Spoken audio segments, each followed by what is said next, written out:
do. Yeah. What do you like about it? Coaching in general, or just I suppose the Laois job. I suppose is coaching what we're in general, here to talk about, really. Yeah. Coaching in general, the art of management, I suppose. The art of management is probably tough because you're dealing with, I as a player, you're kind of selfish, your own little bubble. So you worry about yourself first and foremost, and generally you're not too fussed. You just want to make a team. Whereas a manager, you have a backroom team and you have 35, 40 players to worry about and different personalities. So that side of it is tricky. But, I think I'd have learned a little bit over the last few years and maybe reflected on my own time inside and what we were exposed to, and said, look, there's definitely massive elements of that I'd be bringing forward. And then there's obviously my own philosophy on how a team should play as regards coaching. I suppose that I really like that. I see the basics as sometimes if the basics aren't right, you can have all the game plans you like, and skill level, first touch and things like that. They were things that we worked on as a group when I was playing, and as a result of that you were able to take them onto the pitch and know that you could perform under pressure. And so that to me is the challenge, is can I now transfer my experiences as a player and make and see players develop into better players. That emphasis on simplicity, I mean, as you said, it reeks of Brian Cody. It reeks of what made Kilkenny great in so many ways. Not overcomplicating things. Sometimes it was frustrating listening to you all being interviewed because it seemed overly simplistic, and yet it's been such a consistent thing from everybody involved that clearly it was a huge part of the case. Do the basic things right, get really, really good at them, and do them under pressure, and then go out and do them together. And that's going to get you a hell of a long way. Yeah, it is. And look, I would have seen, even before training, if I used the example of, Owen Larkin and Tommy Welsh facing each other with one ball, and they were literally trying to, I suppose, score a goal on each other from 20 yards apart. But the focus was on controlling it, having the other hit it as hard as they can. And it was, to capture that and say to people, this is the starting point of hurling and where you need to be. And to me, the proof was in the pudding was Owen Larkin in the county final in 2011 in Kilkenny. He took 11 shots on the target that day in a dirty, wet day in a county final, and he scored 110. So that is the emphasis. And I suppose, look, on top of that, Joe, I'd be lying to you if I was saying there is more add-ons. There's other stuff that you need to be able to do. And I think players, when you go to matches, how I learned how to play was to see what other people done. And how they, say, well, what did DJ just do there, or what did that cornerback just do there to execute that manoeuvre. And I think players have to play with their heads to an extent and be able to execute the skills, like you said, under pressure. But play smart, play clever as well. I think sometimes there's an overemphasis on game plans and systems, whereas I think if guys play with their heads and play what's happening in front of them, and to me it's simple enough, and you have to be always using your head when you got to the pitch. And I know we would have reflected that in interviews where you say, look, it was a very simple approach, but also all those guys that I hurled with, look, they hurled with their heads always. They hurled with their head up, and they hurled clever, and they hurled smart.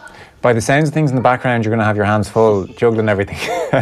Yeah. There's a little lady here now, and she's starting to demand that it's bedtime. It's all parts of we're breaking the process. routine, are we? This is crucial time. She can't get overtired, or she won't go to bed. Yeah. Oh, no. The routine is not that strict, but right. No, there's tea and a bit of biscuits going there now. So, and so I guess that's something you have to kind of juggle as well. Like, I mean, they're kind of really valuable years. If you've got a young family, or people that you want to spend time with as well, you're going to be out and about a good bit. Does something like that cross your mind, or was it fairly obvious? Look, it'll be fine. It's enjoyable. I've no issues with that.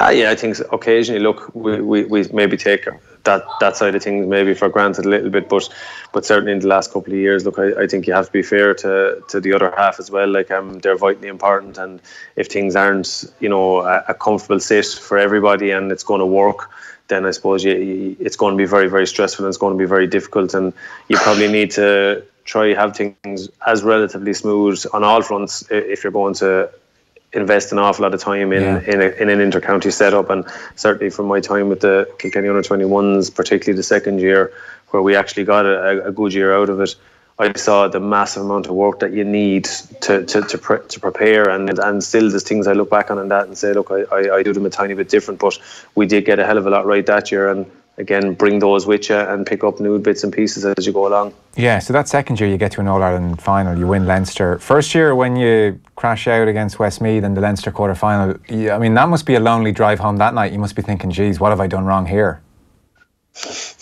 Yeah, it was. Look, as a player, you learn from the defeats, and certainly sitting there on the bus on the way home, and I had a good chat with our team doctor, Cormac Bean, that night going home, and it's gas how all things that happened 3 and 4 months in advance of that, they just add up, and you kind of see all the things that you say, I didn't maybe heed those warning signs, because I think they're the symptoms of being beaten. You see all the little aspects that you say weren't right.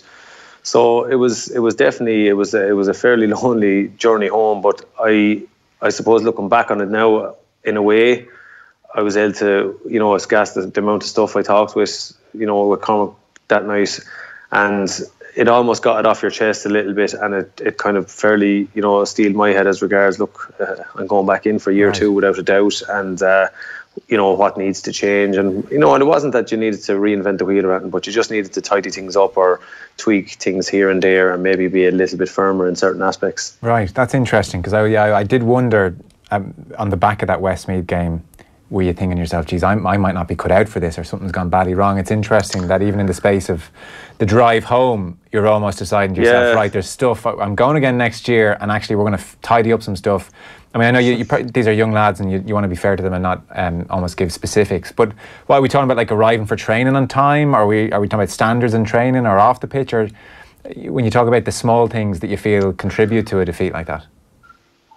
I think it's just maybe enhancing what you're doing already. I mean, there's like I said, tidying up. It's maybe saying to lads, look, we need to get here a bit earlier. But even from the point of view of even video analysis for us as a management team, we just felt, look, we had to be really a little bit more hands-on. And I felt myself there were certain times that maybe I let the training session happen and I wasn't kind of saying, okay, I'm not really, that didn't have my input. So I suppose as a manager, your name is ultimately the one that's on the block. So you have to control a certain amount of stuff. And okay, you want your coach to take control of his role as well. But I think certainly at times you have to, say, well, it runs as I want it to run. And it's a collaborative thing. But at the same time, I think sometimes you have to maybe say, no, that's not working. And that was maybe what we done a little bit in the second year. And I felt, there was just other things, the video analysis and, getting your I suppose, your training and allocating training sessions and preparing and getting them bedded down before you, planning almost nearly 3 months in advance. Yeah. I hadn't realised you'd lived in Portlaoise actually, and were semi-familiar with the scene there, so that'll be a big help. When you look at Laois over the last couple of years, 2018, I think, level on points with Antrim in Division 1B, didn't make the John McDonagh final, and the year before that, bottom of Division 1B, did qualify for Leinster, knocked out by Wexford in the quarter-final stages. I guess it's easy to come in and be brash and say, we're going to set very lofty targets. Have you got aims for yourself? Have you got realistic aims? Do you have things in your mind that you feel, if we do that, then I can look back on the season upcoming as a success? Yeah, look, I don't know. I think you just look at what competitions you're facing. Ultimately, at the moment, look, the Welsh Cup is potentially looking like it's going to be a one-match knockout system. I don't know, that hasn't been agreed on yet. Yeah. So, and it's looking at this side of Christmas. But certainly, when I look at 1B, you're kind of going, by God, we really are going to have to hit the ground running here. The McDonagh, then they're the two big competitions, really. Like, I mean, you say it yourself, is there a possibility of us, winning a couple of league matches? You say, yeah, that has to be a realistic target, and that's not being, I suppose, coming out and maybe saying something silly, but you have to be, I suppose, somewhat, firm in what you're saying, your expectations are, and you say, look, we have to try and get to this point. And same with the McDonagh, I think, you say it yourself when you look at that group, it's a very, very tough group, with Offaly in it. But you're saying to yourself, is it realistic for us to get to the final of that? Absolutely. And I think you have to kind of, there's no, I suppose, in a way, sometimes we're maybe a little bit coy trying to hold back in what our targets are, but they're the two big competitions for Laois that they're in, and they're the ones that we're going to have to really put a huge emphasis on getting somewhere. I mean, the reality is, it's a great reward, the Joe McDonagh. You win that, and it's your ticket to a Leinster Championship, which is absolutely huge. Yeah, no doubt. And I suppose, I mean, you're in a Sunday game studio and watching on the developments in the game over the last number of years tactically, the likes of Jared McGrath and David Fitzgerald and different coaches trying different things, and there's probably, the more traditional view, they don't love it and they kind of just think, look, don't get too clever with hurling. It's a special kind of game and just play it on its own terms. What have you made of those tactical shifts in hurling over the last couple of years? Do you like them? Do you think the managers doing them, it's worked for them, or have they almost? Do you reach a ceiling with them? I suppose that's one of the kind of criticisms of a more defensive style of hurling. And have you got in mind how you want to play in this 2018, 2019 version of hurling that we're seeing? Are we going to see 15 men behind the ball, Eddie Brennan style kind of thing coming up in Laois? No, definitely not, Joe. I from my own experience and what I've seen, look, both as a player and as an analyst sitting there watching it, you have to go after something if you want to win it. It's as simple as that. And yeah, there might be certain hurdles that you have to jump or certain ways you have to set up from game to game. And I don't see any one system as being the way forward. I think I would look in at the likes of what Derek McGrath and Davy Fitz have done, and I'd be a tiny bit sceptical of it, saying, well, when you have attacking potential, say, look, utilise that as best you can. Certainly I see how being tight at the back and not conceding scores is vitally important. But part of me would like to be a fly on the wall in those dressing rooms and say, is there something that I could learn from that? And I think you have to be open to that. I still think the traditional thing of getting the basics right and having your hurling brain engaged at all times when you get on the pitch is vitally important. But for me, looking in, is there something that I would take from maybe how Waterford have set up over the last couple of years, or Wexford, or the Clares that sometimes play with the sweeper or the extra man at the back? I think so. I think, you look at even Cork at the moment, they play with 3 in midfield, 3 in the half forward and 2 in the full line, and how important the goalkeeper is now. So there's massive aspects. There's a lot of stuff from all different ranges of resources and I think maybe you'd be foolish to zone in on one. So I'd be very much open to that. And obviously I have my own ideas on how it should be, but I still it comes back to being able to execute the fundamentals of the game, the basics of, one quick touch, it's in your hand, it's secure under pressure and under fatigue, and trying to get players to train exactly as they're going to play when they get on the pitch. And that was my learning from my time as a player with Kilkenny, was that we were exposed to everything possible on the training field that you're going to encounter when you get on to fields like Croke Park and Central Stadium on the big days. Yeah, and I suppose the players at your disposal can often dictate tactics as well. I mean, if you've got 3 outrageously gifted forwards, then you might play to suit them. If you don't, then you have to cut your cloth. I guess one other point to put to you, and I know this probably isn't the reason you've gone into Laois as such, you're looking to further your own career and development, but it's great that you're doing it. Like, it's great that a high profile name is going into a county like Laois, because as stunningly good as the hurling championship was, and as much as everyone has loved hurling over the last couple of years and as brilliant as it's been, like the elephant in the room is there are not enough counties who are at that level, and that is a huge problem still in the game. And you want to grow it, and you want to get Laois up to a certain standard and other counties up to a certain standard. And I guess you're playing a part in that, because it would be very easy for you with your reputation to sit out, go into a lesser county that could potentially struggle, and then hopefully pitch in at a Kilkenny level down the line. So I don't know, was that part of your thinking? Probably wasn't, because it's not your responsibility, but intentionally or not, you're contributing to that sense of, well, let's bring other counties up to speed.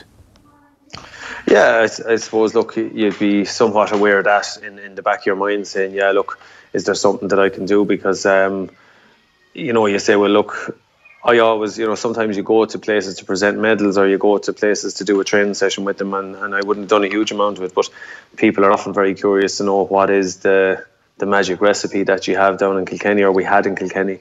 And I said, look, it's a focus on the very basics, and I said, like, you wouldn't believe the simplicity of what we did as players to be as successful as we were. And obviously it takes a certain amount of character as well, but yeah, look, I'd be, I suppose, aware. It certainly is a very, very valid point, and maybe it's something that I think as an organisation, and maybe us as a whole, have maybe danced around a little bit, or we haven't addressed, and say, look, wouldn't it be great to have 12, 15, 16, hurling teams up there competing and enhance the championship a little bit more? And obviously that's not going to happen overnight, but certainly there's counties that historically have a very good I suppose tradition with hurling, and I think Laois is one of those. And I think it's maybe sometimes counties like that maybe get a little bit forgotten, So in a way, look, I'm not saying, geez, that was the sole motivation for it. I just looked at what was there in Laois, and I certainly think they've had a very good underage setup over the last 6 or 7 years. Right. You know, they've had success, and I just think that definitely there's a crop of players there, and I think they want it. I think, like I said earlier on, the whole thing with a team like Limerick making a breakthrough after so many years, and they obviously have underage success to back that up, that you say, well, why can't we? Because I would have felt last year when I walked out in Nolan Park and Limerick were beaten by Kilkenny, I'd have felt, you know, if someone had said to me that that's the All-Ireland champions next year that Kilkenny just beat, I don't think, you know, anyone rational would have said I agree with you. But you look at, I saw signs maybe that night of what they were trying to do, i.e. their puck outs and stuff, and in 12 months what they brought that to.